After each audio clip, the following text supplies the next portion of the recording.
Hello everyone and welcome to Beyond SEO with Growthack.io, where we look at what really drives growth for brands. From search and content to product data and strategy, we dive into the ideas and conversations that go way beyond SEO.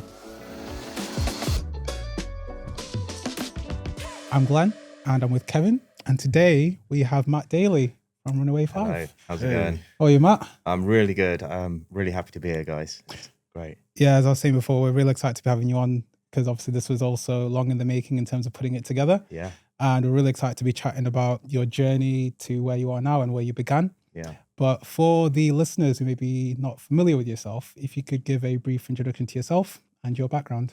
Yeah. So I'm Matt, obviously, and I've spent 15 years, just over 15 years now, working in digital. Kind of starting out in-house, going through agency, and then starting my own agency, which I ran for 10 years. Worked with you, Glenn, which is lovely. Some really good times. And a couple of years ago, I went through an MBO. So I did a management buyout with my brother. We ended up parting ways in good ways. Yeah. And I spent the last year really just diving into figuring out what I wanted to do next. So it's been a lot of discovery and a lot of understanding different directions, I guess. And a lot of when you set up a business and you go through so many years, it kind of becomes your identity. Yeah.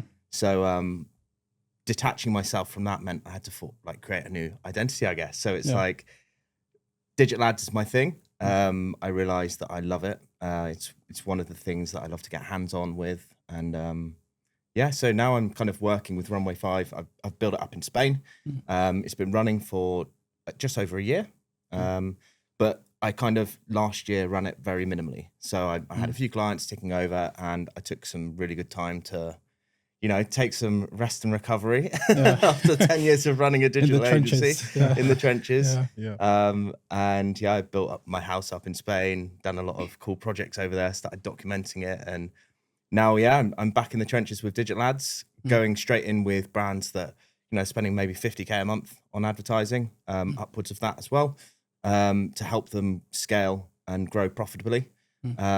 So that kind of comes across Google, Meta, TikTok, even like things like Reddit ads now. That's becoming a big trend with SEO as well. But like all of these different platforms where we can find users, I'm basically there to help connect the dots and help brands do it properly. So help them actually scale profitably and with a real commercial angle on that, I guess. Yeah. Oh, it's awesome. And also you said you came down from Barcelona. So. Yes, I have. Yeah.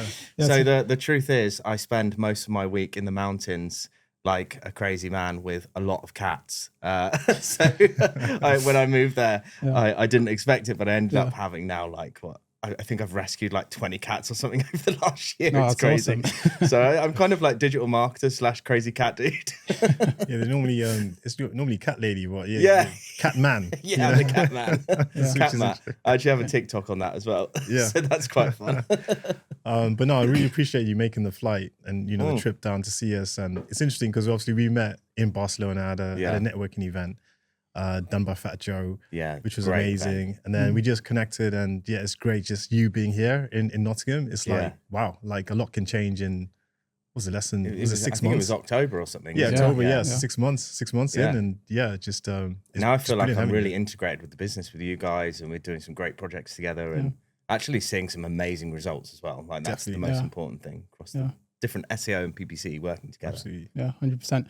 So I wanted to start off with Barcelona, or Spain. Yes. And one of the first questions I wanted to ask was, obviously, when you were starting your agency and during that time frame, what drove you to go to Spain and specifically Barcelona at the time? Yeah, so at the time, I actually had a Spanish girlfriend, right? So I was living in Brighton. Me and Danny decided to leave Brighton. And so I ended up going back to home in Andover, but I still had this girlfriend that was living in Spain. She moved back to Spain. And I was like, oh God, maybe I'll spend a few months just like working from home, saving some money, living with your parents. 2 weeks in, I was like, nah, I'm out. I was like, I gotta go to Spain. So funny enough, as it happened, like I ended up securing a client. They're called fetish.com. It's like a proper, it's a real legit website. It's for people like that do fetish dating and stuff. So that was a really interesting opportunity that actually brought me to Barcelona. So I went out there to like, because they were paying a decent amount of money to us, like to go and launch that and just see where it took me really. So landing fetish.com as a client was the reason that I ended up in Barcelona / having a girlfriend there. And then obviously now it's been almost 10 years. So I moved out of Barcelona and during that process, like one of the things as well, like obviously I was very much in Barcelona and then we had the whole team in the UK. So I was traveling so much. Sometimes like, you know, every 10 days, you know, I'd be on a plane. So after a while that gets tiring. The lifestyle of it on paper, it's like, wow, you're always traveling, but actually it's quite knackering. Yeah, because you're doing it for quite a bit of time as well. So like, what was that like? Obviously, when you first started doing it, what was the process like getting used to that traveling? And did you ever get used to it, or is it still something that you do? Yeah, you kind of like, you know, I'd sometimes be going across in a 24-hour trip. So I'd literally sometimes come back the same day as well. So I'd literally fly to London and come back in a day. Same day. And I've done that multiple times as well. I remember as well, sometimes, you would, You remember, And I went, one time I came, went to the House of Commons. I got invited to go to the House of Commons. And we did like an event for Octopus Group. It's a big brand in the UK. You might know Octopus Energy, all this kind of stuff. Yeah. Anyway, so Danny and I went there and we did a whole like social media shoot with them.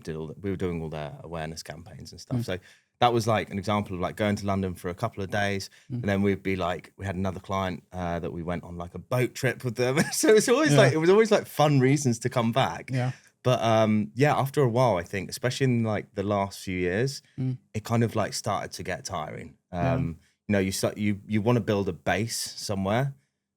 And you want to stay there, right? It's like, but if you're always traveling, you're not able to fully connect with that. So I was really craving really just to stop that. And that's what I kind of ended up doing.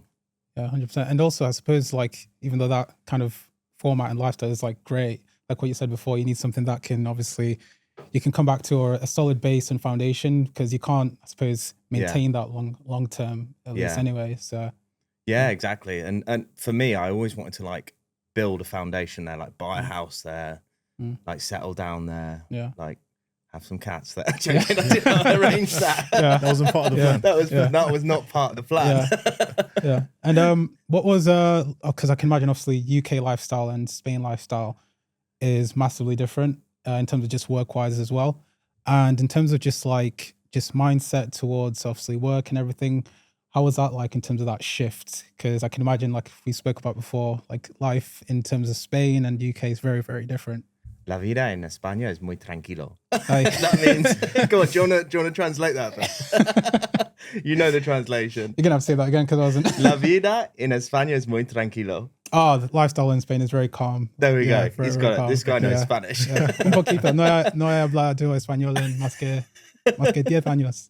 Exactly, he's good at it. I'm here. I'm trying to catch some words. Tranquilo, I understand that one. Tranquilo, that one. Yeah, I got that one. Yeah, but yeah, that lifestyle is just like it's like night and day, I can imagine. So how was that like handling, say, a UK business whilst at the same time having a lifestyle in Spain? Yeah, because it's so fast paced here in the UK. Like I notice it more than ever now. Like I come back and I go to London. Yeah. And I'm like, oh my God, it's so busy. I literally now like live in the mountains. I'm that guy that lives there in the quiet peace of nature. And I'm like, I go to London, I'm like, oh my God, I feel like I'm going to have a panic attack. It's awful. But like, I also get that part of the life because I've been there and done it. Yeah. I've lived in the cities. And I think the main thing is, it's like, for me, it's about, you get to a point in life where you just want a bit more calm. Yeah. You want to be able to like switch off and not let work be your entire identity. Yeah. And that's kind of where I found myself. I think that in Spain, it is just a lot more chill. Like people don't stress about stuff. Like everyone's a lot more relaxed. You know, you see people just not really having too much to bother about really. They just enjoy life and the sun. And it's a nice way. It's a nice pace, I think is how I describe it. Yeah. Very nice pace. Yeah, we were talking about this off camera that it feels like the UK, they want you to live to work. Yeah. But, you know, in Spain and places like in the sun, everything's built around life. Yeah. You know, children, family. And you see it like, you know, everything is in Spain, everything is based around like, you know, like you've got kids and stuff. If you've got kids, it's all about being outdoors. So you see people like they'll position like a bar and then right outside the bar, there'll be like a play park. So like people go have a little beer, let the kids play in the park. It's very much outdoor, and the kids there be up to like 10 o'clock in the evening, like, or like 9 o'clock in the play parks. Like it's a very much like an outdoorsy kind of life. So yeah, it's very, very relaxed and very chill. And I think obviously like you don't make as much, well, you can make a lot of money in Spain, obviously, depending on what you're doing stuff. But like generally the salaries aren't so good. Like if you're working there, people are probably complaining about the salaries being quite low compared to places like the UK. But the culture is just different, you know? Yeah. I think that's probably the main thing. Yeah, 100%. I suppose it's kind of like, obviously, even though you don't get, say, the high paying, it's the lifestyle aspect of it. That's the main compensation for that, because lifestyle and quality of life is probably a lot better, because obviously you're in the sun as well. So yeah, it's really nice. Also, so looking at obviously when you started the agency, where you're working at before, what drove you to start, or your previous agency, to kind of spot the gap in the market? So what made you want to start the agency, and what was the gap in the market that you noticed to start the agency? I just really gave a shit. Like I really cared about doing digital ads and doing it right. Yeah. So I was working at several agencies, and I just felt like I could go off and do it myself. And I said to you, whenever I was at that agency, people used to take the piss out of me, because I would answer the phone and be like, I'd sound like a hotel, basically, like a real 5-star hotel you're calling up. But I think that was me setting the baseline for like good, customer service, right? So everyone would take the piss out of me because of how professional I was at answering the phone. And, you know, I ended up like going, do you know what? I want to do this myself. I want to actually like carve out my own path in life. And it just so happened my brother wanted to do that as well. It started when we were back at university, actually, because we had a digital agency then, but it massively failed. Like, honestly, like I think we made like $8,000 or something, which for students, it's like a part-time job. It's not too bad. Yeah, no, it basically funded our last year of university and all of those beers that I drank in my last year. but what it taught me is, when you set a business up, get a bloody good accountant. Because when you are quite new to business, you need to like know the numbers. And we really messed up. And actually a lot of those that money we made, we ended up having to pay a lot in fines, you know, because we didn't pay for the accounting properly. We were sitting there with the receipts like, oh my God, what do we do with this? This didn't know how to do that properly. So that was like my biggest kind of learning, actually. So I set that up. Then I was like, I need to go get some experience. I need to go and get some real life experience in the world of digital. So that's what I did. And I did that for 3 years, and then set up Circulate. Yeah.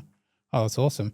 And when you were setting up the agency Circulate, what were some of the, obviously one of the things that you mentioned before is the kind of difficulty managing the numbers, but when looking at building an agency, what were some other key things that, say, if someone wants to build their own agency, could take away in terms of like key things to be aware of when starting out? Yeah. So like I say, like I think the number one is obviously like with numbers and stuff, but it's also knowing who you want to work with, I think. Yeah. Something I realize now is there's so much more value in working with the right clients that allow you to actually scale profitably, and without headaches as well. Yeah. I've had clients where they've drained all of our time. You know, we've sat there and over-serviced, and they've ended up leaving, and it just causes everyone stress in the long run. So that pre-qualification process is so important when you're building a business, because especially a service-based business like an agency, you need to work with the right clients. And sometimes when there's a big load of money coming your way, it's so easy to just accept it, but actually accepting it and crossing, I guess, where your values sit, can sometimes be the worst mistake as well, you know? It's really important to make sure that you've got shared alignment on, and I guess expectations in what the partnership's going to look like. I posted something on LinkedIn about this the other day. I really think that like being unaligned kills a business, and it kills anything. It kills your personal life. If you've got a relationship, if you've got, you know, work, if you're not aligned and you don't have the same expectations, things just break. And I think that is a really important one, especially like when if let's say you're getting a co-founder, you need to be aligned. Like you've got to be aligned in that process. Yeah, definitely. And how have you found that having a co-founder is sometimes challenging in its own right, but you're having a business with your family member, you know, your brother. Yeah. I'm sure that was challenging, and he's your older brother, right? Yeah. So how did you find those dynamics? Like what I loved about me and Danny is we could always just talk it out because we're brothers. Cool. So we always had a pretty good relationship. You know, we had fun with what we were doing. I think the thing is, like, I kind of drew more towards building like the lifestyle. And I think obviously Danny wanted to really scale. And I just kind of wanted to slow things down a bit. So that's where we became on the line a bit. But, you know, he's great at what he's doing. And like, yeah, I really appreciate all the years that we got to spend together on that project. And it's like one which we really grew personally and professionally on. And I take all that experience now and I'm applying it to RUNWAY FIVE. Yeah. But I'm just doing it around more like how I want to build my lifestyle now, opposed to building something crazy big that, doesn't fit around that, I guess. Yeah, it's really interesting, man. And I appreciate obviously you guys building that because if people don't know, Glenn, you know, you used to work at Circulate. Yeah. And of course you brought in a lot of good experience, and it's been great having you as part of the team. And it feels like everything's becoming aligned, you know, now, you know, we're working with you as well, Matt. So it feels right. It feels like everyone's aligned and we're on a really cool mission, and we're not wanting to build a massive agency. We just want to work with the right clients. Yeah, that's like it. You're saying, And I honestly feel that that's why like our partnership is so good, because I feel like when you've got that alignment, everything just connects together. So we're all working in the same direction. Like if all of a sudden you were off going in a different direction and then Kevin's off in one direction, like we're not connected. We're not integrated as a business. We're not going to help the client in the best possible way. And what we need to do is our job. They're coming to us because they want that connected approach. So that's why, like, you know, with paid and SEO, we're so good at intertwining them. I mean, even like with reporting that we're working on, Glenn, like he's a master reporting. He started that at Circulate. That's what I was going to say. Like, a lot of my experience, like I'm super grateful for a lot of the stuff that I learned from you and Danny, and a lot of other people there as well. So like being able to translate that to what we're doing now, it's like, it's super great because I can be like, oh yeah, I can see where I learned all this. Yes. Even your reporting, it's kind of like, oh, I remember the report. I remember the style. So yeah, it's good. I think there's a lot of cool stuff to come out of this, you know. So it's nice. Yeah, definitely. You've made us like look at what we're doing and try and level up as well. Because I think you coming in with your experience, you've been doing 10, 15 years. I'm like picking up on certain things that you do, and okay, that's pretty cool. I like how we do that, and I think clients have noticed that as well. And now they're asking us questions. Oh, are you gonna do similar reports to what Matt's doing? The thing is, I reckon the detail is in being obsessed. Like the key thing there is like being obsessed about what you do. So like for me, I love to present the data like in a way where people understand it, where it's simplified, where, you know, I think some clients get sent like pages and pages and pages of reports. They don't even look at it. Yeah. They'll look, oh, right. Is the numbers? Yeah, that looks right. Yeah. When you actually use the data to tell a story, it's so much more engaging. So like, and then also like what we do is we're spotting trends. That's where I think, especially with AI now, it's less about like building campaigns. It's more about what's the trend, what content is feeding growth. Because all of the algorithms are based on content. So like if you're pushing an ad into Meta, it's reading the content and it's finding a broader audience to kind of figure out who's going to resonate with it. So when you look at trends on a weekly basis and you can map that, you can actually spot those opportunities. And that's where you see that like 1% of growth that can compound over time. Yeah, we're certainly seeing it. You've worked just a few months on some of our clients and already seeing the impact of that, you know, that week by week approach. Yeah. And then having that week by week approach is absolutely translating into the month by month. Just hoping it continues going. It's going in the right direction. Yeah, for sure. And then hopefully by the end of the year, you know, everyone's laughing. And, you know, that's such an important thing with the reporting, because I think like kind of tying into what we've spoken about before, like a lot of the times like stakeholders, they want to know the details now, not in the sense of give them every single metric under the sun, but they want to see the main top level metrics that obviously affect ROI and obviously revenue. And obviously being able to do that involves looking at the key stuff, like what you've been able to show ourselves at Growthack in terms of the key stuff and being able to tell a story. That's such an important thing, as opposed to just obviously giving a list of metrics that they're probably not going to be focused on. Being able to focus on the commercial stuff, that's a key thing to be. That's a big one, yeah. And you know what? If you want to get better at ads, you need to become more commercially kind of sound in understanding the commercials. Because like, if you can go into a client and start talking about the numbers in terms of revenue like profit margins and all this kind of stuff. That's what they want to hear. They don't want to be hearing, oh yeah, we got you 20% more impressions last month. They don't care. I was going to say, they don't really give a shit about that, to be honest. But what they do care about is when you go in and say, okay, well, what's your profit margin on that product? Like if we were to put budget into this campaign and use this content, which covers these pain points, it's solving a market problem. And then the conversation goes differently, and then when you have the data to back it, you can be like, well, remember that thing that we did last month? Here's the result. Yeah. All works. Yeah. And going back to the agency, obviously when you were at Circulate, I wanted to ask in terms of your role and everything, because before that you were quite hands-on. How did your role change over time as obviously the agency grew and there were more people? What was that like? I think this is one of the sticking points for me and why I actually left as well, because like I love getting my hands dirty with ads. And I actually, over time, as we built a team, we built like an ad team, we got the SEO team, all this stuff like in place, I slowly got like disconnected from it. And I ended up basically managing people or doing the stuff which I actually didn't really enjoy that much. So over time, that was like, again, it's like a compounding effect, right? You think that, oh yeah, you want to build this agency and have like 20 people or whatever it's going to be.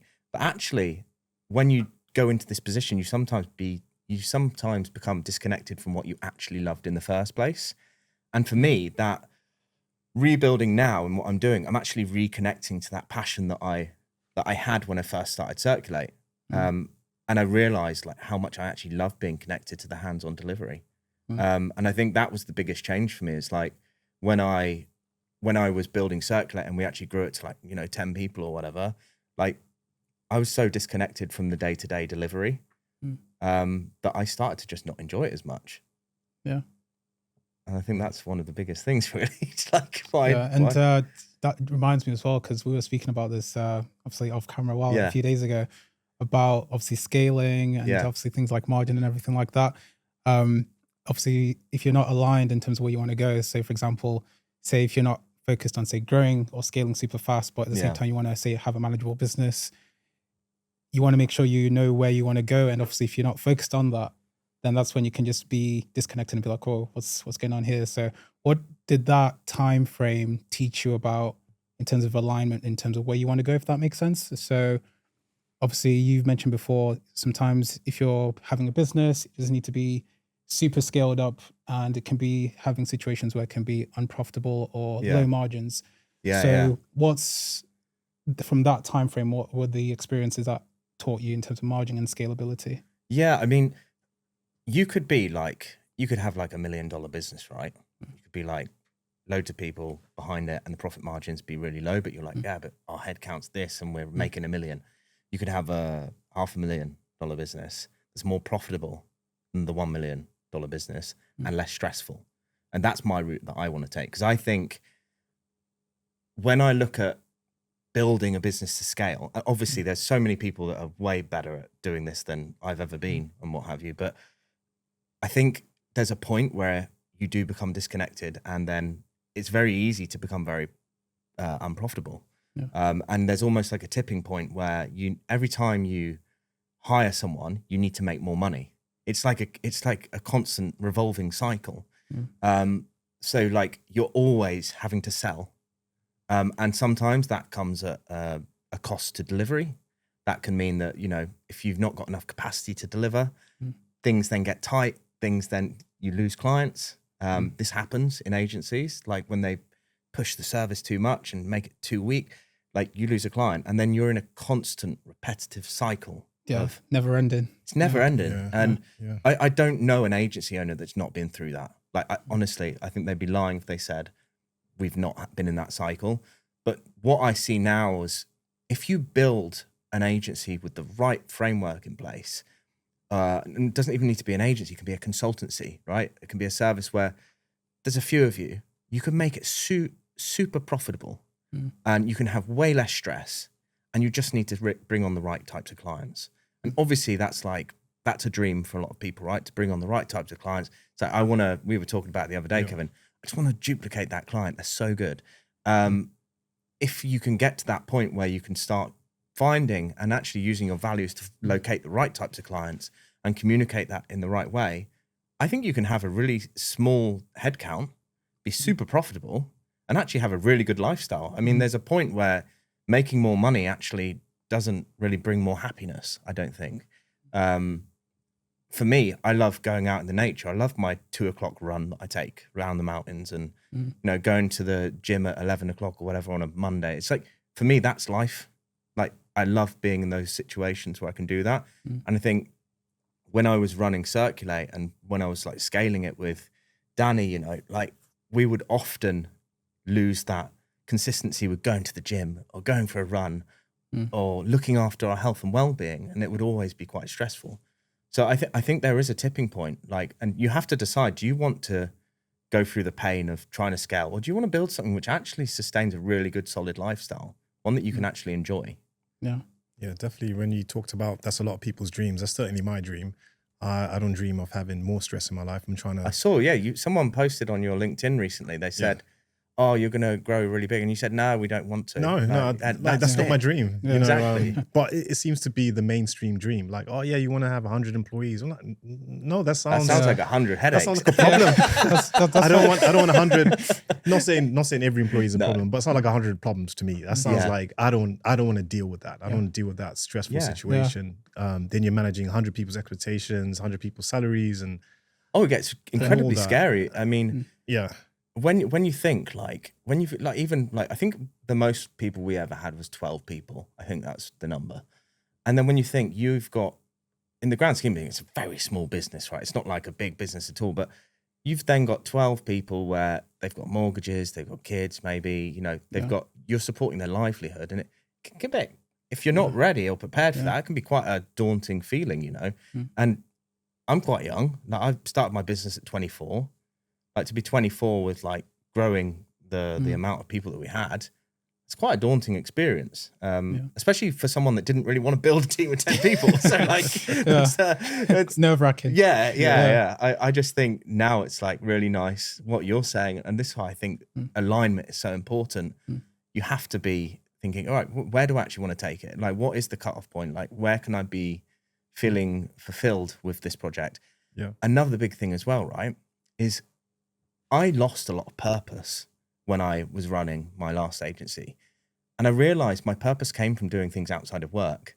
So this is like, for me, it's like helping. I've got like the cat sanctuary at home, right? So I help all these cats. For me, that brings immense joy that I wouldn't have time to do if I was running a big company. And for some people, you know, they don't want to do that, and that's fine. For me, I love the fact that helping others and even giving someone 30 minutes of my time, because it's like, it helps them. This gives you more purpose and actually makes you way more happy. And I think that's a really valuable lesson for me in the whole thing, really. Yeah. And coming back to what you're saying about you being removed from the work. Yeah. There's this mainstream idea that you need to get the founder out of the business. You know, you need to, you know, delegate responsibility. You know, you don't want to do the work and the implementation, which is true to an extent to grow a business. But if you're happy doing the work and that brings you happiness, you still want to be involved. So for me, like, you know, when people say, oh, 10, 15, 20 employees or 100 employees, that's kind of not my dream. I like doing the consulting with the clients. I like doing the strategic side of things, getting involved. You know, we can have team members specialized in their area, specific areas, but I'm like you. I still want to be a bit involved. I don't want to be so removed from the company. And once it gets to a big stage, you're just not going to be needed in the day-to-day. Yeah, it's why I was asking about that alignment thing. Because I think going back to what you were saying before, Matt, about people, they have a specific goal, or I want to get to this size, but they kind of following a, say, I don't know what the word for it, like hustle bro culture, where it's kind of like, oh, I need to get to X. Otherwise I'll be, you know, then I'll be happy. But then, like what you said as well, Kevin, they end up getting to that point, but they've just got more stress that could have been avoided because they weren't really aligned on what they were trying to achieve. So that's really, really important. So. And who's buying agencies now? Because I guess the old idea was, oh, I'm going to scale and then I'm going to sell. But you know, who's actually buying agencies now? So I think it comes back to alignment and enjoying what you do, and not really chasing the exit. Well, you know, obviously some people can exit and it works out, and it works out for you. But that's like not the usual, I think, journey. Well, my one as well was an MBO, so it was like it was just a management buyout. Didn't do particularly well. Wasn't like millions of dollars or anything. It was just literally like I needed to change my lifestyle. That gave me a comfort blanket for a while that I could like actually invest into other things like my house, my property, time. I got my time back, and I think that's one big thing is like you can't put a price on time. No. You cannot. Like you can't buy it. Like it's just impossible. You can't. Yeah, time and health. Yeah. You know, if your health's being affected by stress, you know, you can't get that back. Oh man, yeah. The amount of panic attacks I used to have as well with this stuff, like, because it's so stressful. Like, you know, dealing with lots of different things, like, and it's compounding over time as well. Like, at one point, my anxiety was so bad, like I was like panic attacks before I went to sleep. And I won't mention names, but like, I know quite a lot of founders in the agency space that also have panic attacks, and we all talk about it. And we're like, dude, I've been having these panic attacks. And he's like, me too. And I was like, oh my God, what are we doing? It's like, yeah, it's quite scary. But I think this is why the balance and the lifestyle is like so important, because if I can live a good lifestyle and not be too stressed and enjoy time and do stuff like this, what we're doing today, like that for me is like, it doesn't matter if I've not got a Porsche sat on the drive, or it doesn't matter if you know, I've not got a millionaire mansion, like, because ultimately if I've got time, I can go and do fun things. Like I went and got my boat license the other day. That was like a fun thing. Yeah. And it's stuff like this that I want to go out and actually practice on a boat. Like, obviously you need money to do that. So you can't just not work, but you have to like find ways to provide more time. Absolutely. Was Spain the thing that gave you the epiphany of saying, no, this is how I want to live my life? Was that? Well, for many years in Spain, I was very anxious and stressed. So I think the last 2 years has been like, for me, when I bought that house in the mountains, just over 2 years ago, that for me was when it clicked. I was like, straight away, I wasn't in the city. I was in the middle of nowhere. Like, you can literally hear your heartbeat where I live. Like, it's like, it is so quiet. So I think that gives you a lot of time to reflect. And do you know what? I remember day one of me leaving the business, I went out for a run and I ended up doing like 14 kilometers or something. It was like a Monday at like 8 o'clock in the morning. Did not know what to do. And I just went out in the mountains and like I ran to actually Sitges, which, you know, where Sitges is from where I live, that's quite a way. So that's a trick. It was, I think it just gives you more space and time to reflect on things. Yeah, no, that's super important. A lot of value there in terms of how to structure your life whilst having a good work-life balance as well. Yeah, it's really important. Yeah. And you also got into fractional CMO at the time. Yeah, that's another interesting one. What motivated that kind of transition based on obviously the agency exit? So for a long time, I was basically the CMO of Circulate, right? So I was doing all of the sales, the marketing, like working with the team, like on all this stuff. So CMO was a title that I kind of had and created for myself. And like most founders do when they don't know what to be. Like they're like, I'm not doing the ads anymore, so what am I? So when I left, I had several conversations. One of those with Danny as well. Like, what do you think I should do next? And like, one of those things came, well, at the moment you're doing the CMO stuff. I just started looking into fractional CMO. I was like, okay, well, this is a potential route. What I realized is I don't really have the credibility of being a fractional CMO. Unfortunately, I've not been in a big brand where I've gone to market. Okay, so I've done that 4 brands with digital ads, SEO, all this stuff, right? I've put the pieces of the puzzle together, but I'd not gone from inside a brand, launching, taking them to market, you know, and doing all that kind of stuff. So for me, the fractional CMO stuff, the penny dropped when I had a call with a recruiter. So again, I was looking at all different options, and he asked me that exact thing. He said, so what brands have you been a CMO for? And I said, well, I ran a digital agency. And the conversation just went quiet. And I was like, oh shit, I'm going down the wrong way here. So then we had a conversation at Fat Joe Shaw, which, by the way, if you've not got a ticket to, you need to get, just shouting them out now because they are amazing. They're having an event in June in Barcelona. The last one we met at was amazing.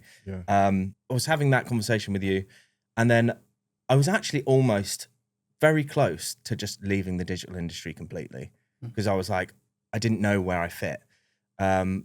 And then I had this conversation. Then all of a sudden, you got me to do some audits on some accounts and stuff. And I just really loved it again. So I got this like spark back for digital ads. And then we signed some clients.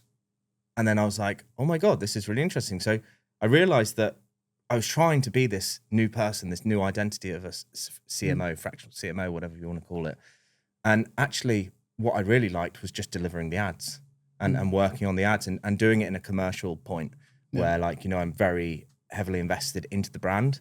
So we're not working with small brands here, you know, we're working with very decent sized businesses that have got budget to invest and actually, you know, multi-million returns, you know, and generate multi-million returns. So that was the point where I was like, this is what I need to be doing. I need to be getting my head back into that because I love it.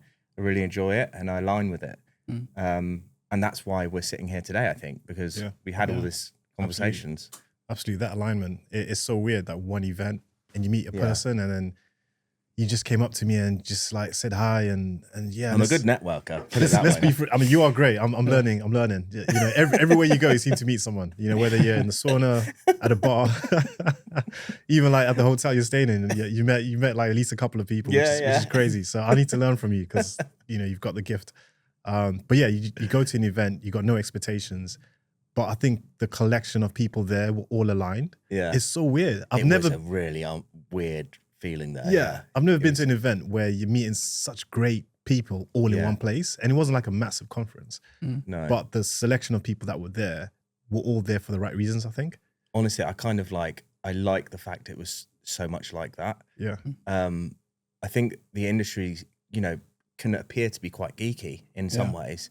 And that's completely fine as well. But like, it just brought in a completely different crowd.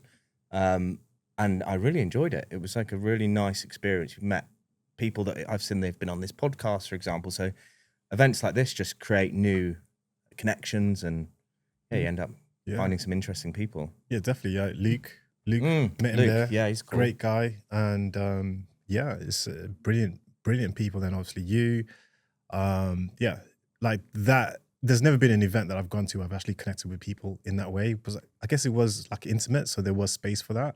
Yeah. So it was it was really nice, and definitely looking forward to the next one. Yeah, me too. Yeah. Oh, sounds like it was very tailored. Like you don't want it to be too big. Yeah, I kind of got that feeling as well. I was like, I don't want too many people to come. I want it all to myself. Let's keep it a secret. Yeah. Take that comment back. We don't have many viewers, so it's all good. You touched on something really important as well. So if you're in like say any type of business, it can be quite easy to get, like what you said before, lost in terms of like what you're doing, and you kind of feel like, oh, what's the point? So if there's someone in a business, say co-founded a business, or they're in that situation where their position has changed within a business, but then they've kind of lost sight of what basically motivated them, what would you say is the best way to kind of realign, or probably look for something that is tied to what motivate them to start the business, essentially? I sometimes think you just need to slow things down. You just got to take a pause. Not everyone's got the luxury of doing that, though. That's one thing we'll say. Like when you've got, let's face it, if you've got like 20 clients, they're all kind of asking you lots of questions. It's hard, but you need to try and carve time for that, because whether that's like going away, like, you know, what Kevin does, comes to Barcelona for a few days, carves that space out. I think you need to slow down and you need to focus back on yourself. Like when you're focusing on everyone else, sometimes you can lose touch on yourself a little bit, you know? So you have to put more energy into yourself. You have to go try new things. Like for me, like trying new things, like the sauna, for example, I got so addicted to that. And now I like meet loads of people, and this sounds weird, but I meet like so many people in the sauna. Like again, it goes back to like networking. It's one of the best business investments you can make, in my opinion. You meet the right types of people that are aligned. I think going into that, it's like, I just think you need to slow down, take some space, try new things. Like, don't make your identity all about your business. Try and figure out who you actually are. Like, what makes Glenn without being at Growthack, for example? Like, who are you? I know you love jiu-jitsu. I know you love now Thai boxing, you know, and these kind of things take you out of constantly going around in your head about work. Yeah. And I think these things are really important, and a lot of business owners get very fixated on their business, me included, for a very long time. You kind of lose your identity a little bit. You lose why you started it in the first place. And I think it's really important to go back and try these things and take a pause. You need a reset place, I suppose, like something to just, like what you said, not be too bogged down in like just day-to-days of the work life, which is really important. So definitely something to center you, something to rejuvenate, and get your energy back, because it can be draining. Like honestly, like business rejection, just going through it's awful, the churn of clients and chasing, etc. It can be quite it's a process that doesn't feed you sometimes. It kind of takes away from you, so you kind of need something to replenish. I think there's always, as an entrepreneur or founder or business owner, whatever, like you're always going to have that happen to you at some point. I think with age, you get a bit more stronger to be like, actually, I recognize this pattern. Quite good at spotting patterns now when I'm not feeling so great. And that's when I'll like disconnect and just like pull myself away for a day or so. Go, I don't know, clean the stairs or something. I don't know. That's so important as well, though. Like, being able to understand like yourself as a person, if you're like, right, these are certain parts of the year or whatever, where I know something's like, I'm just going to not be feeling 100%. So I need to plan ahead with that. The weather really fucks this up too. Like, we've had some really bad weather in Barcelona recently. Like, it is not all sunshine and rainbows. I can tell you that right now. It's completely pissing down with rain, and it's been like this for days. When that happens, I'm like, I look up and where's the sun gone? Like, I live in Spain because I want sun, and that brings your mood down. So like, you can be like, one day you can be feeling good, and the next day, like that. I think in Norway they have these sad lamps. Oh, right. Yeah, so they have like artificial light to basically lift your mood. So it's an actual thing in Norway. My partner's Norwegian, and her dad has one. I was laughing at it, but like, it's quite funny. Like, but it's true. Like, I think like things like the climate and stuff like this can really impact. So coming across to Barcelona, and going back to what you said, having a change of kind of scene, breaking out, going and finding some good weather, that can help so much more than people think. Yeah, it definitely helps me. Like every time I go there, I feel a bit better. Not that I don't like being in England. It's just that new environment. The air is a bit different. And maybe English people need some sad lamps, because I think we tend to be quite miserable day to day. And when the sun comes out, the sun's just come out recently, and everyone's mood is just lifted. When you're speaking to clients, I noticed it as well. Like, because like obviously I've now started taking a lot of vitamin D. Because I realized just how important like the sun is just for your mood. And obviously when you were saying before, Kevin, when you came back from Barcelona, like just how like it's so much better in terms of like the weather and everything. Like, it makes a massive difference. Like, it's really something, and even though I'm really into my vitamins and whatnot, like it's something that's really underrated. So do you know, I was coming here in the taxi today, and my taxi driver was Brazilian. Obviously in Brazil, weather's amazing, right? So he said, it's such nice weather today. And, yesterday. He said it was such nice weather yesterday. And you can tell, like, his mood was, like, energized. I said, what did you get up to? He's like, I fired up the barbecue. I'm like, it's March. He's just, like, with his barbecue season. Amazing, though. I think it does great things. Yeah, no, that's awesome. So now looking at, obviously, Runway 5. Yeah. You started that. What motivated that? And also, kind of, where are you at with it now, and how are you finding things? Yeah, so Runway 5 for me, I think longer term, like, it's going to have some kind of, the 5's going to move towards some kind of profit, of putting profits into charitable donate, this kind of stuff. So that's what the 5 is for. Runway is, for me, it's connected to travel. I love to travel. We go all over the world. So these two things, when I first created it, was just like accidental, to be honest with you. But building the brand now, I don't want it to be humongous. Like, for me, I'd be really happy having a few people where we're all very aligned. We all value our lifestyle. We bring the right types of clients on. We become very hyper-focused on digital ad delivery, but also from a very commercial and strategic standpoint. Like, I want to be the kind of guy where businesses come to us and they're like, we want to go with you because you understand our data. Like, you're not just like there to put out pretty ads. You understand the backbone of our business, and that's what I want to build with it. I don't want it to be huge. I imagine it being like 10 clients or something, and just being very selective, having a waiting list. That would be like my dream, to be like very selective, very aligned, very focused around wellness. One of the big things, it's kind of a stepping stone to the next thing. I want to buy a Masia. And then Masia is like a big country home, and we'll build a co-working space and basically create like a hub there. So this is a second business that I'm actually kind of working on, but I haven't got all of the planning fully sorted. So the idea would be to like move that on to having a space where people can connect in the nature and kind of do what I've done. So I kind of want to have Runway 5 very much as a lifestyle thing that where I can actually build a business that also helps people connect and gives back in a sense as well. So that's what Runway 5 stands for. It's not going to be like, you know, a leading humongous agency, but it's going to be one which focuses on the right things, I think. That's amazing. I think a lot of agency founders, you know, would be interested in that retreat and just get that replay. I've shown you some pictures, right? It looks amazing, honestly. Like, we're definitely gonna be there. We'll make a trip. Looking forward to that. Make a much needed trip for sure. But there's definitely if there's any investors out there that are listening to this podcast, just shoot me a message because there's some ambitious revenue stuff I need to figure out with it. So reach out to all the agency owners getting panic attacks. Any are you an agency owner? Do you have panic attacks? Come to Spain. Brilliant attraction there. And obviously looking at digital ads, obviously you said like you worked with quite a few brands. Yeah. If a brand was coming to you for the first time and the first thing that they say is like, oh, our ads are not working. Yeah.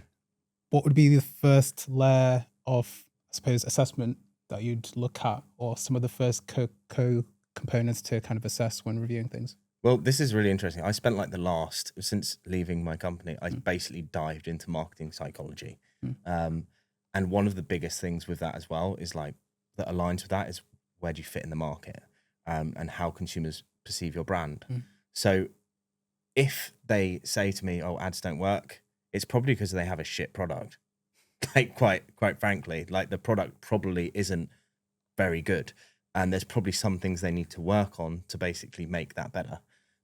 Or it's not aligned with the right type of client. Maybe they're targeting the wrong people. They haven't really gotten out their unique selling point on the product and target in the right place. So I would always jump into figuring out how good's your product, like how much trust has it built in the market space. There's so many brands that will expect ads to just work, and it does not work like that anymore. You can't just set an ad up and be like, make me money. There's so much more behind the psychology behind that.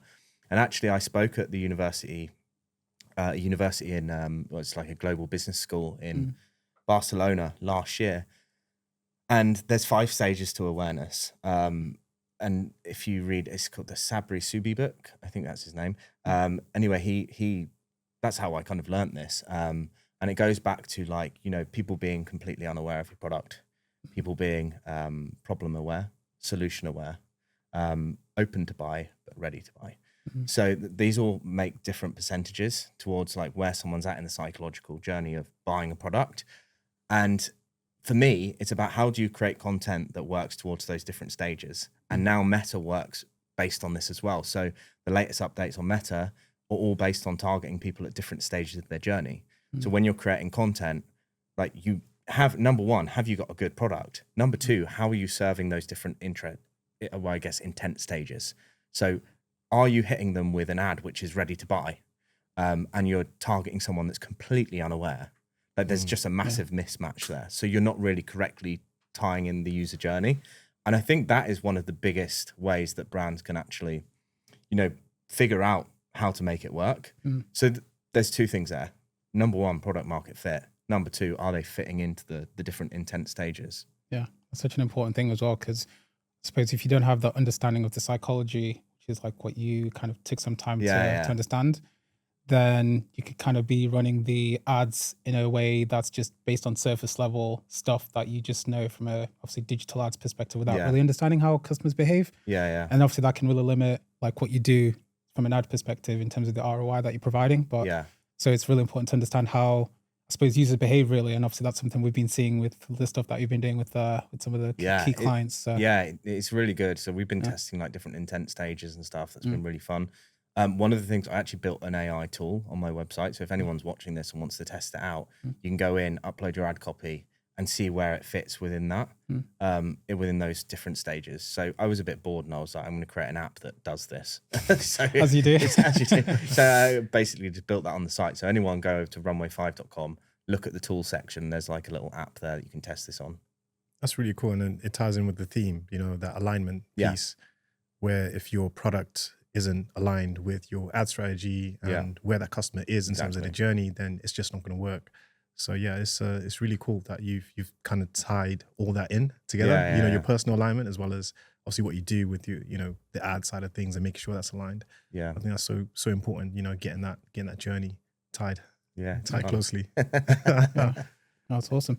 And when choosing clients, what's the best process to follow? Because I know, touching on what we said before about building a agency that's healthy and sustainable for wellness. But if you're looking to work with a client, what are some of the key things to look out for? Are you thinking red flags? Red flags. Yeah, red flags. Maybe we could flip that and say, what are the green flags? What are the things which are good? I think communication is the number one thing. Like, how much do you align in comms? Are they decent people? Like, do they care about what they do?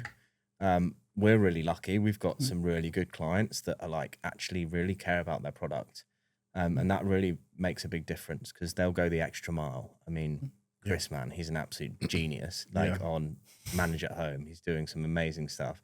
And having those types of clients with these people, these key figures in, you can tell they care. And I think that's really important when you're picking someone out. If someone comes and says this ads don't work for us, there's always a reason why. So I would never really take someone on that basically thinks that they can just fire money at ads and for it to work. That would be like, that would be a red flag. But then someone that says, do you know what? Ads haven't scaled our business yet, but we know there's a lot of opportunity to do that with ads, and we're looking for a partner that can help us. That's a really good green flag. So someone that can actually have these types of conversations. So I really think relationships is the biggest one. Like, can I sit there for an hour and talk to them and have a good time whilst doing it? I think that's one of the most important things for me. Absolutely. That green flag conversation, it's much needed. I think, for us, for sure, we experience the same thing on the SEO side of things. Yeah. It's very much a team effort. So, SEO alone isn't going to drive growth for a business. They have to allow us in, allow us to have the conversation about, oh, how about this? Have you looked at, this kind of positioning? It's not quite aligned with how customers are searching. Yeah. So maybe we need to dive into that. So it needs that collaborative approach. I know it's a buzzword, but it is true. You need to be a team, one team working on the same thing. I've really noticed that working with you guys, because like, it's very easy for like departments to be disconnected. Yeah. I always felt like when I ran my previous company, SEO and PPC was never really aligned. What I quite like here is like, I'm sitting there now with Glenn and we're like working on how we make it aligned. And I think the clients gets a way better result that way. But it's intentional, you have to actually go in and want to make it aligned. We have to sit there on a call and figure out how we connect this, because the client wants it that way. Yes. And actually there's a lot of value in driving it that way. Don't say yes to everything, because otherwise, it's impossible to serve everything, but like actually figuring out what are the key things we need to work on is important, I think. Definitely. Alignment. Definitely. And from the client's perspective, they've got their commercial goal. Yeah. And they don't care about what channel that's going to come from. Yeah. So we kind of just have to bring it all together and make sure we achieve that end goal, because that's what's going to make them look good. Exactly. And that's what they are relying on in terms of their performance, because they've got somebody that they have to report to. So yeah, just make sure that we're all playing on the same field, the same team, the same game. Yeah. Rather than going in different directions. Yeah, I think especially in bigger agencies as well, it's often a lot of rivalry between paid and SEO. And actually, if you just work together, you get a way better result. Yeah, that is such a good point, because it all ties back to what you guys have been saying, just alignment. Because if there's no alignment, that's when each department just doesn't know what the other department's doing, and that's when kind of clashes occur, where it's like, well, they're not doing this, they're not doing that. Then it's like throwing the SEO under the bus. I've experienced it as well. It is shocking when you see an email come through and they're like, well, no, it's not PPC. It's SEO. Look at this. I'm like, hang on a minute. Why am I being thrown on the bus here? Like, it's so weird when that happens. And, you know, it does happen. It's just a strange thing that we do sometimes. But the big thing with paid as well is like often like paid will still, you know, SEO traffic. You know, if you're going in on brand, like, but having that connect as well, like we do it now in all our reports, right? So having the connect between brand and non-brand as well. Like if I just suddenly ramped up my brand budgets and went, you know what, 100, we want every single impression for that. All of a sudden, the organic stuff would start to drop a little, you know, and then if we're not communicating, Glenn's going to be sitting there going, why is the SEO revenue down? And it might just be because I've upped the budget on paid. So there's loads of things you need to think about. I'm just laughing at the moment because I'm thinking of certain instances, no, it's awesome. I would like to ask guests toward the end of the episode if they're working on anything exciting. So is there anything exciting that you're currently working on, Matt, that you'd like to share? Yeah, so I think like obviously Runway 5 is, I'm trying to get like the next quarter to get a couple more clients, just to build it very slowly. And then I've also got like a really interesting project I'm doing in Spain, which is kind of under wraps at the moment. I'm actually like, it's quite funny. I'm speaking with like the local mayor and doing a lot of projects and stuff with her. So I'm going to, at the end of this month, I'm going to be going and doing like a talk in Spain, and I have to try and speak in Spanish, which is going to be really interesting. But this is for Visit Oliveira, which is where I live. I'm trying to build like a tourist kind of board there, but also something that serves the local community as well, and goes back into the charitable thing of trying to give back. So obviously with the stuff all the work that I'm doing with like rescuing, rehoming cats, I want to level that up a bit. But yeah, so Visit Oliveira is going to hopefully be launched this year. I'm doing it very slowly, very intentionally, but it will be like an experience platform. So, you know, if you wanted to ever come to Spain, you could go through the website, you could go book vineyard tours, you could go book a retreat, you can go see local stays. And that will be like the kind of new shiny project. But I think my number one focus is Runway 5 because it's obviously where I'm spending a lot more of my time. That's about it, really, to be honest with you. Oh, sounds awesome. Yeah, I'm looking forward to that travel advice. Yeah. Well, you can come try it out. I'm looking forward to it. And for listeners, if they want to get in touch with you, where can they find you? Yes, so I'm on Instagram. I'm trying to post a bit more now about like the lifestyle and stuff living in Spain. So that's just the Matt Daley on Instagram, or you can find me on LinkedIn or on TikTok. I'm the Cats and Matt. You can go find that. No, that's awesome. Guys, thanks so much for listening in. And if you got a ton of value from this episode, be sure to like and follow the podcast. If you want to learn about all things digital ads, you now know where to find Matt. And as I said before, until the next episode, we shall see you next time.